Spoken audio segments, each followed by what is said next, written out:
श्री कृष्ण के मरने के बाद क्या हुआ। एक दिन धरती हिल उठी। द्वारका की सड़कों पर सन्नाटा था और समुद्र ने जैसे अपने भीतर कुछ समा लिया हो। वो दिन था जब श्री कृष्ण इस पृथ्वी से विदा हुए। लेकिन प्रश्न यह है, श्री कृष्ण के मरने के बाद क्या हुआ? क्या उनका शरीर जलाया गया? क्या उन्होंने मोक्ष पाया? और द्वारका का क्या हुआ?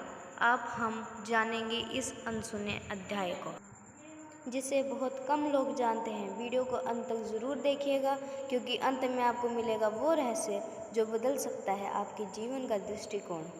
श्री कृष्ण का जीवन धर्म, प्रेम और नीति का संगम था। लेकिन महाभारत युद्ध के पश्चात जब धर्म की स्थापना हो चुकी थी, तब एक नई लीलाएं प्रारंभ हुई। युद्ध के बाद श्री कृष्ण ने धीरे धीरे अपना संसार कार्य समाप्त करना प्रारंभ कर दिया। यदुवंश, जो बल और गर्व से भरा था, अहंकार और मद में डूब गया। एक दिन ऋषियों द्वारा किया गया श्राप यदुवंश पर भारी पड़ा। श्री कृष्ण स्वयं जानते थे कि अब उनका कार्य पूर्ण हो चुका है और समय आ गया है पृथ्वी से विदा लेने का। गांधारी के श्राप के अनुसार यदुवंश का नाश होना निश्चित था। यह श्राप महाभारत युद्ध के पश्चात तब दिया गया था जब गांधारी ने अपने 100 पुत्रों की मृत्यु का दोष श्री कृष्ण को दिया था। अपने कुल के विनाश के बाद श्री कृष्ण अपने प्रिय अर्जुन को बुलाकर द्वारका की स्त्रियों और बच्चों को सुरक्षित स्थान पर ले जाने को कहते हैं। स्वयं वह जंगल की ओर प्रस्थान करते हैं। जंगल में एक पेड़ के नीचे ध्यानस्थ होकर वे बैठ जाते हैं। तभी एक शिकारी जरा उन्हें हिरण समझकर तीर चला देता है और वह तीर श्री कृष्ण के पैर में लगता है। श्री कृष्ण मुस्कुराते हैं और जरा को क्षमा कर देते हैं। अब प्रश्न यह आता है कि भगवान श्री कृष्ण के देह का क्या हुआ। कहते हैं कि जब श्री कृष्ण ने शरीर त्यागा तो उनका दिव्य शरीर वहीं जंगल में शांत भाव से लेटा रहा। देवताओं ने स्वर्ग से आकर उनका स्वागत किया। उनका शरीर अग्नि संस्कार से नहीं जलाया गया, क्योंकि वे साक्षात नारायण थे। स्वयं विष्णु के अवतार का अग्नि संस्कार नहीं किया जाता।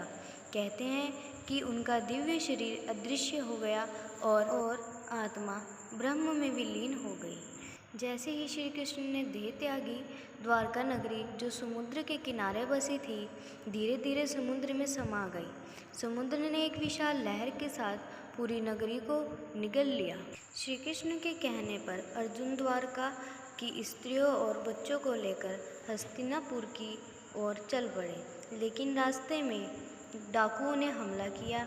अर्जुन ने अपने गांडीव से लड़ने की कोशिश की, लेकिन उनका बल कम हो चुका था। यह देखकर अर्जुन को समझ आया कि अब श्री कृष्ण इस पृथ्वी पर नहीं है और उनका पराक्रम भी उन्हीं से जुड़ा था। यह एक गहरा संकेत था कि युग का अंत हो चुका है। श्री कृष्ण के जाने के बाद से द्वारका नहीं डूबी। धर्म, ज्ञान और न्याय का एक युग समाप्त हुआ। उनके जाने के बाद कलयुग का आरंभ हुआ। उनका जीवन एक चेतावनी है कि जब मनुष्य धर्म से विचलित होता है तो विनाश निश्चित होता है, और जब धर्म को स्थापना होती है तो ईश्वर स्वयं अवतार लेते हैं। श्री कृष्ण के जीवन से और उनके अंतिम समय से हमें यह सीख मिलती है, प्रत्येक कार्य का समय होता है और हर आत्मा को एक दिन शरीर का त्याग करना पड़ता है। जीवन में धर्म और नीति सबसे बड़ी शक्ति है। इस प्रकार श्री कृष्ण ने अपनी मृत्यु को भी एक लीला बना दिया, वैसे ही हमें अपने जीवन को भी एक तप बनाना चाहिए। श्री कृष्ण के जाने के बाद एक युग का समाप्त हुआ, परंतु उनका ज्ञान, उनका प्रेम और उनका दर्शन आज भी जीवित है।